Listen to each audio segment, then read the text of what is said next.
Was gorgeous.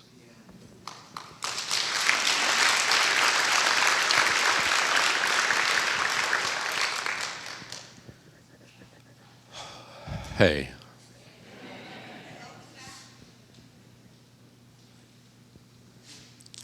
It's good to be here. I guess I couldn't help but remember, it's some 50 years ago that Martin Luther King Jr. was murdered.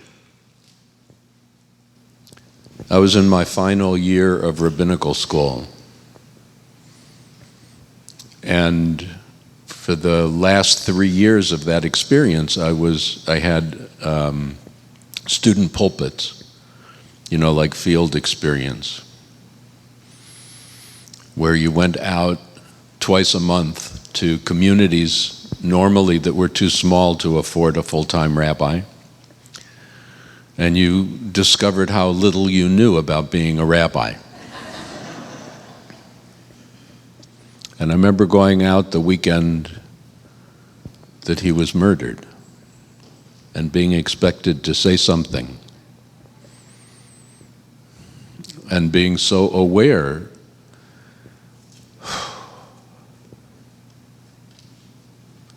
and in some ways I feel the same way now. And it's been 50 years.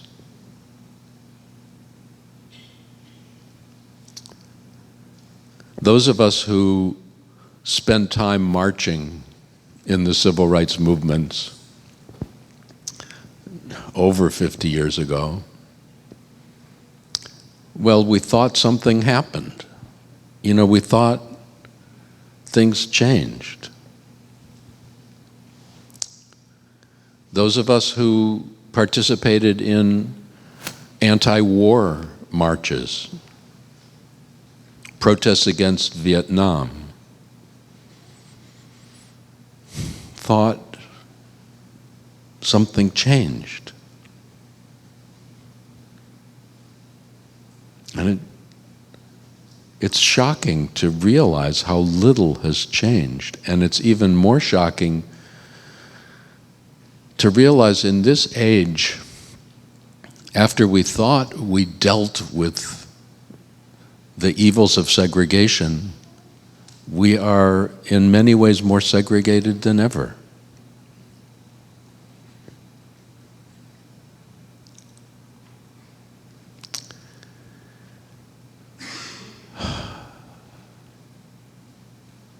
We've always been polarized. It just seems to be one of the realities that we human beings have lived with forever. We polarize on all kinds of issues. Some are not as consequential as civil rights. Some are not as consequential as poverty. Some are not as consequential as war.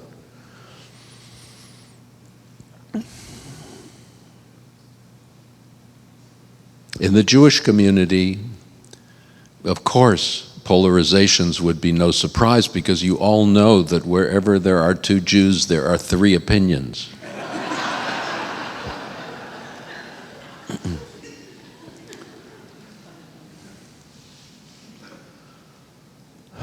In the first century, the opposing opinions in the community that were expressed by the pair who served as leaders of the larger community, and one was named Hillel and one was named Shammai. Shammai was the more conservative, Hillel was the more liberal. Even after their death, their schools, called Beit Shammai and Beit Hillel, the House of Hillel, the House of Shammai, continued their polarized arguments through the centuries in a literature called the Talmud. We just finished the season of light, and in Jewish tradition that's Hanukkah, dedication. And Hillel and Shammai had a controversy, their schools had a controversy about how the Hanukkah candles were to be lit. I don't know how many of you know how Hanukkah candles are lit. You know, you have a Chanukiah, which is the Hanukkah menorah. And the tradition is that on the first night you light one candle, on the second night you light two candles, until on the eighth night all the 8 candles are burning. And Shammai said that's exactly opposite. Shammai said on the first night you should light 8 candles, and on the second night you should light 7 candles, and on the third night until there's only 1 candle. And you know what? They're both right. There are some times in our homes where we'll do 2 Chanukiot, 2 Hanukkah menorahs, and light one according to the house of Hillel and one according to the house of Shammai, because if we're celebrating the, just the days of the holiday and realizing that each day is bringing more light, the first time 1 candle, then 2 candles, and you're just building up to this fullness of light, that makes great sense. However, if one thinks back about this story that is cast as a miracle, the first day the oil would burn most brightly, and then each day as that oil diminishes, it would get dimmer and dimmer and dimmer and dimmer and dimmer until you absolutely needed new oil or the light would go out. And they're both absolutely true. But we have such difficulty accepting both parts of the polarization. In our, you know it. All you have to do is turn on a television or open a newspaper, and you can feel how we get dragged in. Because one side is obviously right and one side is obviously wrong. And you almost, sometimes I feel it viscerally, like something happens in my body when I hear the wrong, the evil one.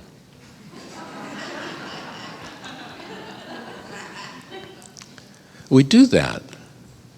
We polarize so that one side is right and one side is wrong, and then it gets a little bit more intense, where one side is righteous and the other side is evil.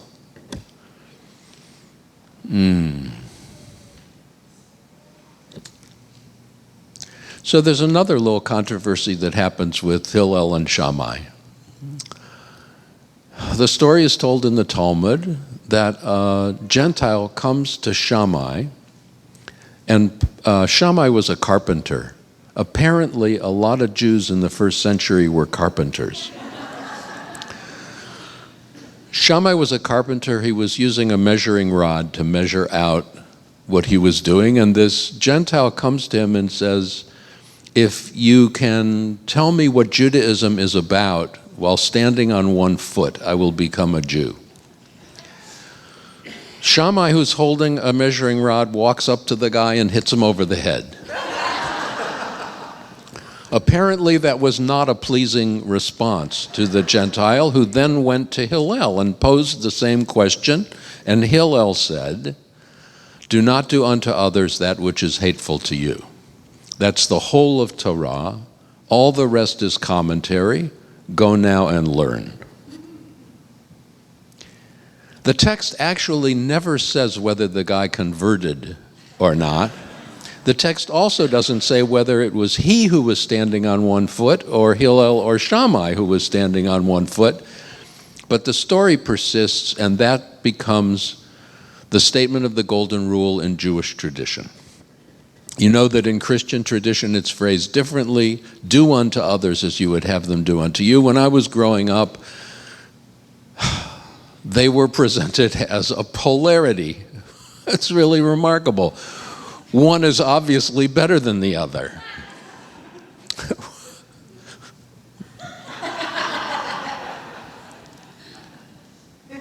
It's the same. They're the same. And every tradition, every spiritual tradition in the world has its version of the golden rule. and look at our world. Look at our city. Look at ourselves and go, this wonderful golden rule obviously doesn't work. We can say it, but we don't do it. Why? I mean, did you ever wonder why? And it has to do with something we carry around with us all the time, and something we've always carried around with us all the time, and that's called our mind. Whew. I don't know if you've noticed it, but, well, you've probably noticed you have a mind. Sometimes the mind, you know, there's this voice that's talking to you inside your head all the time. A lot of times people who are meditating, who start meditating, say, I can't meditate because as soon as I start trying to meditate, my mind is just moving too fast. And of course, the reality is exactly the opposite. As we start quieting down, we become aware that we're talking to ourselves all the time. We're commenting on everything. We have this commentary that is just telling us what's going on, how to feel about it, how to think about it. We don't have a mind, our mind has us. And the problem with that is that the mind only knows through contrast. In the mind, there's no heaven without hell. In the mind, there's no sweet without bitter. There's no difficult without easy. In the mind, there's no peace without war. In the mind, there's no ease without conflict. If everything went great in our lives all the time, we'd never know it. Because our minds only know through contrast. So we do this thing thinking that the mind can get somewhere where it can't get. And we persist. We persist because everything makes so much sense. We look at the world and we go, if they would just agree with us and realize this is the path to peace, this is the path to prosperity, this is the path to integration, and everything would be okay. But perhaps you've noticed, you know, right now we have a government which is ruled by one party. We've had governments that have been ruled by the other party.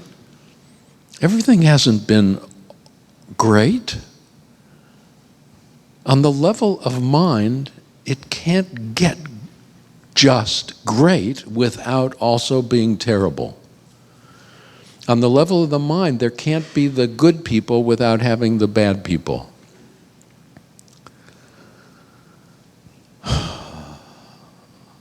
So I have reached the stage in my life where I absolutely know that the task we have before us is to lose our minds.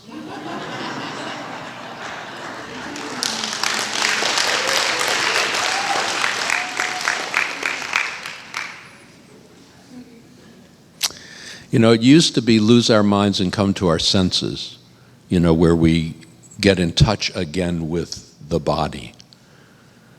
But now it's lose our minds and awaken to a greater field of consciousness. Because what's happening is there is this unlimited flow of consciousness. And as it moves from the absolute inclusive realms to the absolute exclusive realms, it's like it funnels down. And as it funnels down, it gains finally materiality. But it thickens. The mind is a thickening of consciousness. It becomes a structure. So, you know, it's like we can't quite see it. It's not yet on a material level like this, but it's a thickening of consciousness, and it operates in the particular way it operates. Only the mind does something that, generally speaking, other thickenings don't do, and that is it forgets that it's just a thickening. It's just a particular state in this unlimited flow of consciousness. It forgets it's not the highest state. I think it's the Enlightenment did this to us. Reason, if only we would act reasonably, everything would be okay. That's the world I grew up in. And it doesn't work. Because again, we can't have reasonable without unreasonable. I, of course, am reasonable. Others are unreasonable. Isn't that? So how do we lose our minds? Because losing our minds would essentially mean transcending our minds. Losing our minds would essentially mean owning our mind rather than having our mind own us. Transcending our minds would ultimately mean appreciating the mind for what it is, what it's for, and what it's good at. The mind helps us navigate the material world. We can't do without it. It's just like the ego self, our separate self-identity, where some traditions say we got to do away with it. We couldn't do anything if we do away with it. That's ridiculous. But our separate self is designed to help us maneuver in this shared thickening of consciousness. It's not designed to help us transcend this thickening. There's only one way to transcend. Incidentally, if anybody says there's only one way, don't believe them. There's only one way to Oh, gosh. The only way I know of to transcend anything is with love. And I don't mean love as an emotion. I mean love as a state of being. Love as an emotion is great, but that's an ego love.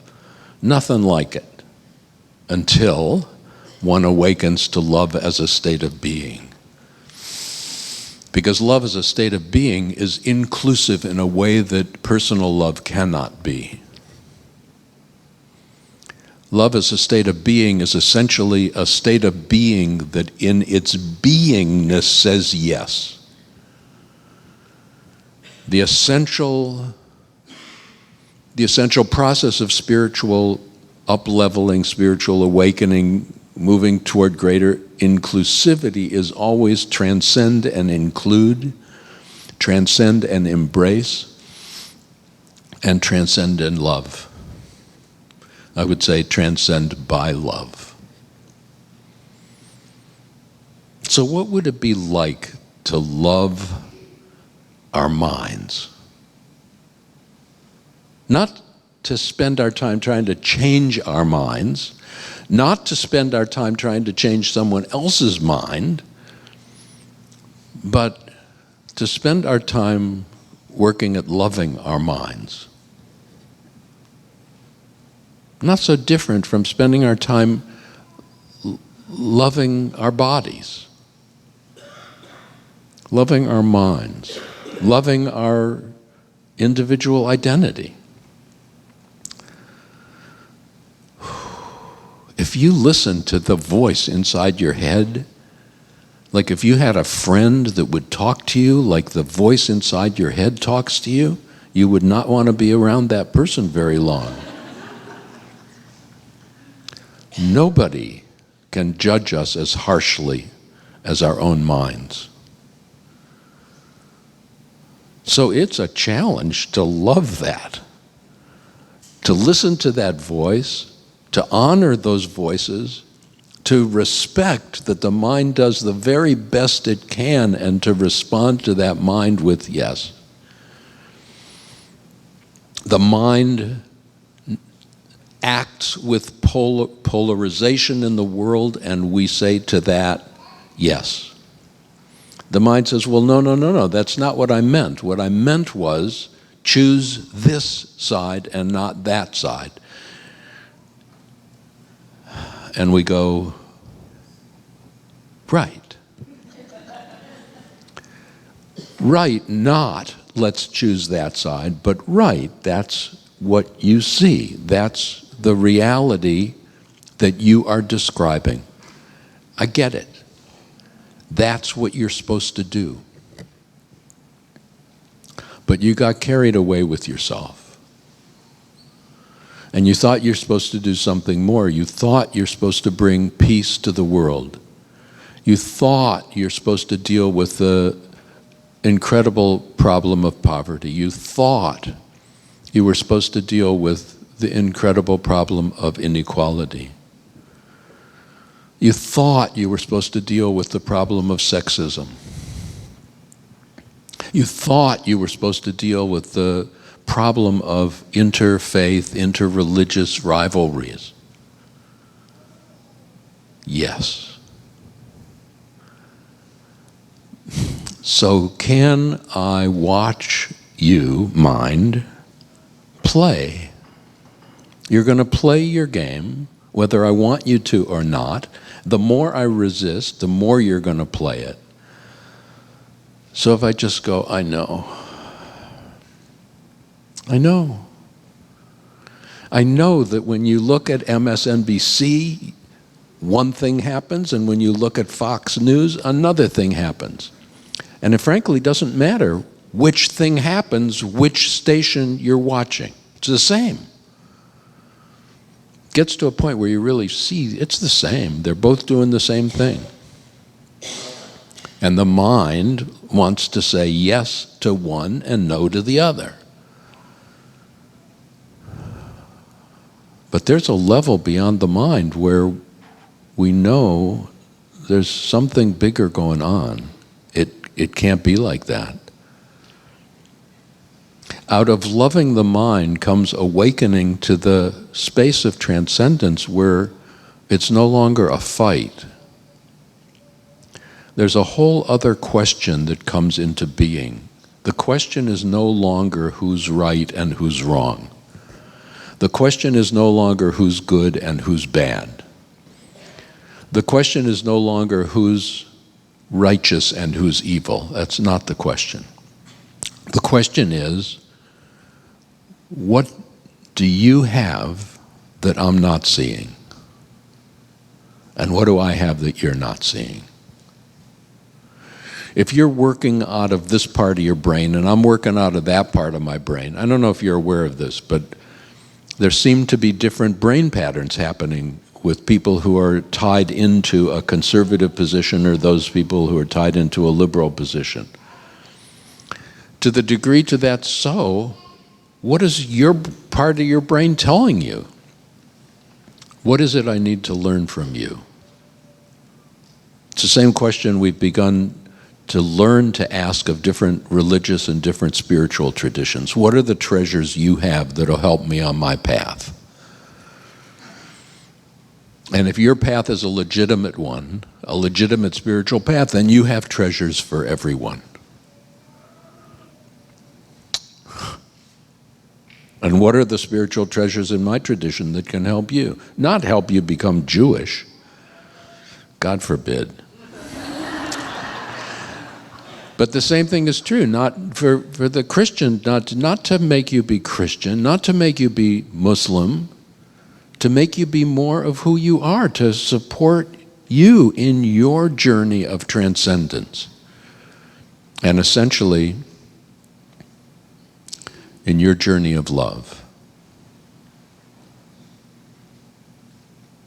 Can you imagine right now what it would be like to greet the operations of the contrasting mind simply with love?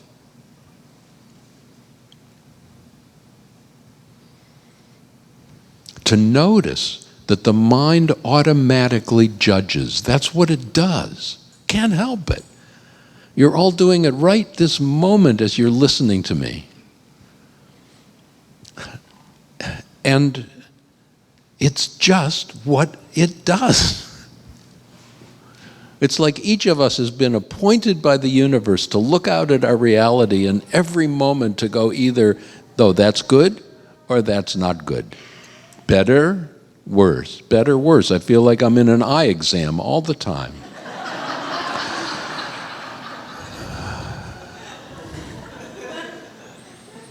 And then there's a part of consciousness which is simply saying, yes. There's a part of consciousness that is always, because of its nature, it's not a decision to do anything different, it's simply, that's the nature of that level of consciousness. It's not a decision. It's just awakening to the greater who that we are. And it gets to a point where we realize that, it's not a matter of what words we say. Every tradition has this wonderful golden rule. And they're wonderful words, and they don't work because they're words of the mind. Language is a function of the mind. I mean, words, every word chops up reality.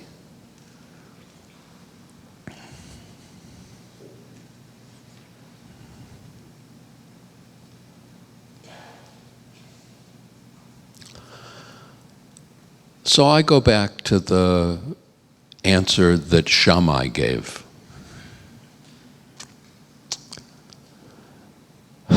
When the man asked Shammai to tell him all about what's Judaism really about, Shammai hit him over the head. It strikes me how parallel that is to some of the teachers in the Buddhist tradition, who essentially are saying to the questioner, wake up. Who essentially are saying to the questioner, look, if you think that answer is outside of yourself, you're never going to be able to hear that answer. It'll sound good, it'll play good, it'll write good, but it won't do it. It's like, wake up.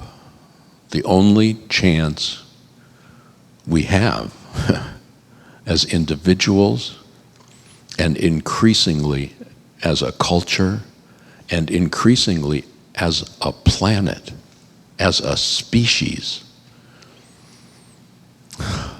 the only possibility we have is to wake up.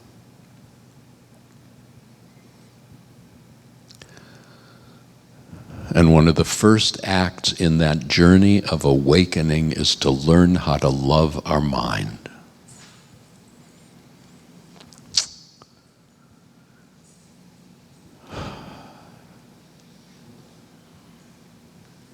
Because the golden rule is only a rule when it's held in the embrace of the mind. When that reality, when that principle is held in the embrace of that greater consciousness, that more inclusive consciousness, just a little bit above the mind, it's no longer a rule. It's a reality. And what needs to be awakened on this 50th year of celebrating the legacy of Martin Luther King is not awakening to the golden rule, it's awakening to the golden reality. It's awakening to the simple yet absolute truth that the one looking at me through your eyes and the one looking at you through my eyes is the same one. That through the mask of our individual histories, of our genetics, of our histories, of our beliefs, of all that stuff, there literally is one life. And that life supports itself, heals itself, serves itself, expands itself only through love.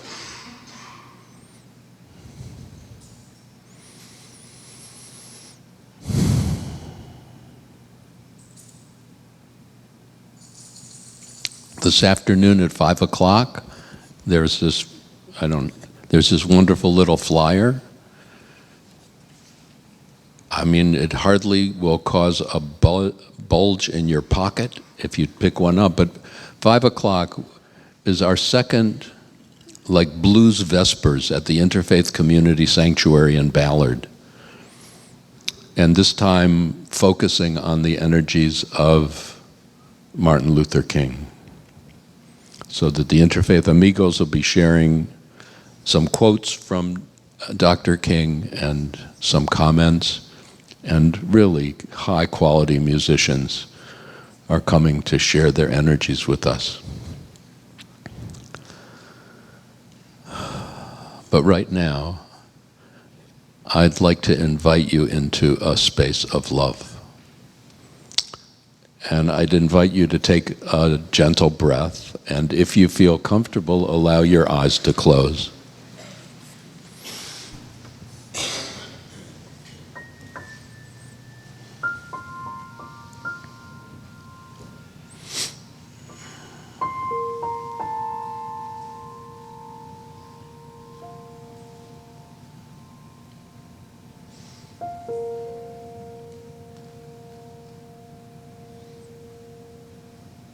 And just notice how whenever we slow down, whenever we go into a quiet space, we discover what's up for us. We just discover what's up in the body, what's up in the mind, what's up in the heart.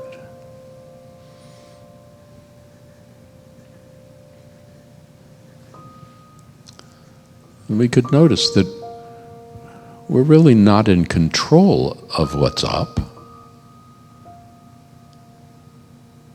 The body is the body. The mind is the mind. The heart is the heart.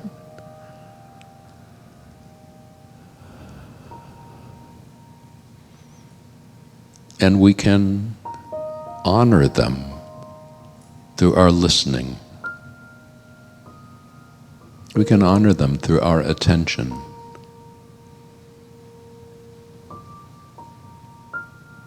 And we can serve them through our love.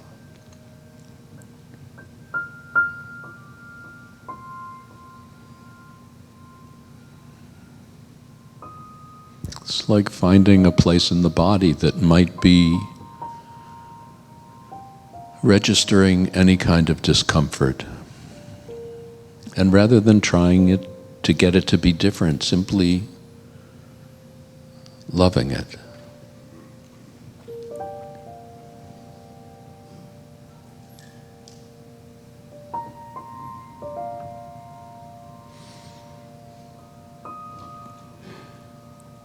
It's like finding a feeling,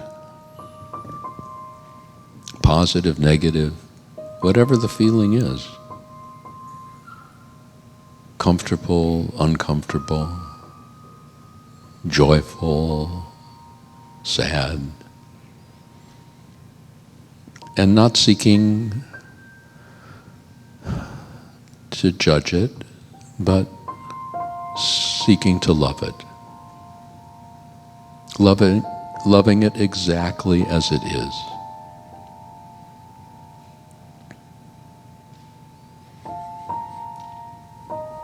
And noticing the mind and allowing the mind to be the mind.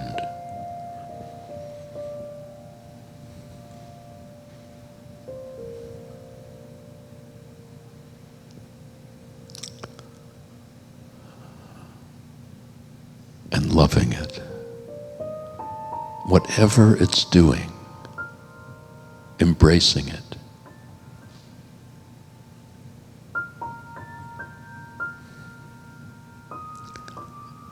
The mind is such a remarkable instrument.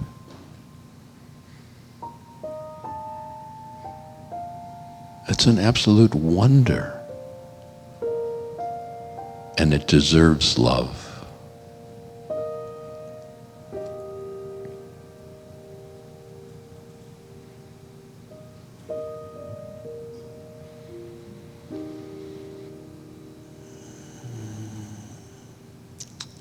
It's like within ourselves, loving the polarizations into cooperation.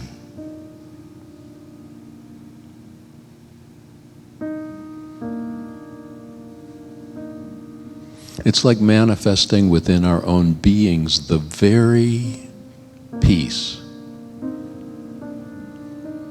cooperative, interactive, dynamic peace that we seek in the outer world.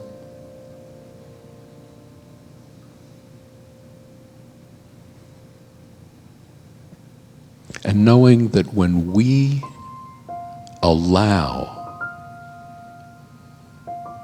that state of love, that being that itself is love, is unconditional acceptance, we know that awakening is not ours alone.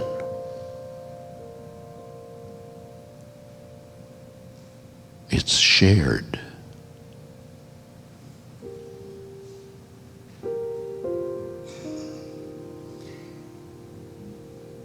And so the question becomes, how do you love your mind?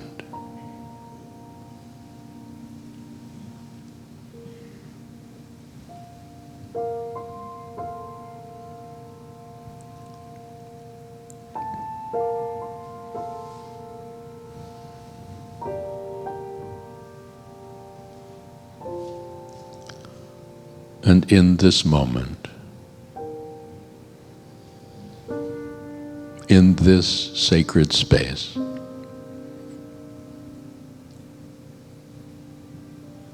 to simply allow that state of acceptance and that state of love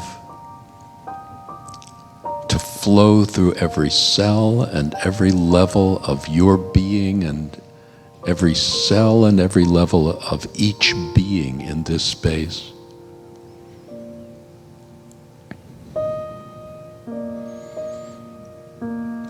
Perhaps you see that love as light, reaching beyond this space to embrace all, to invite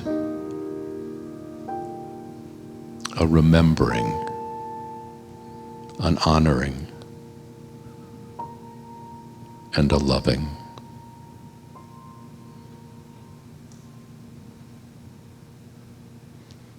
And to breathe that in to this body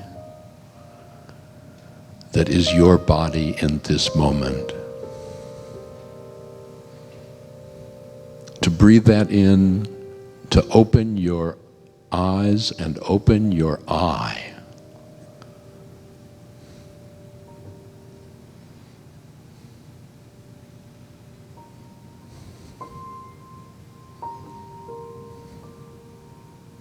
And to simply know,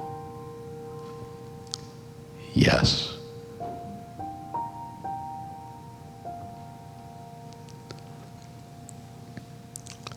So I'd like you to take a breath and join me in yes. Take a breath. Yes. Okay. Take a breath. Yes. Okay. Take a breath. Yes. Okay. I just want you to know I agree.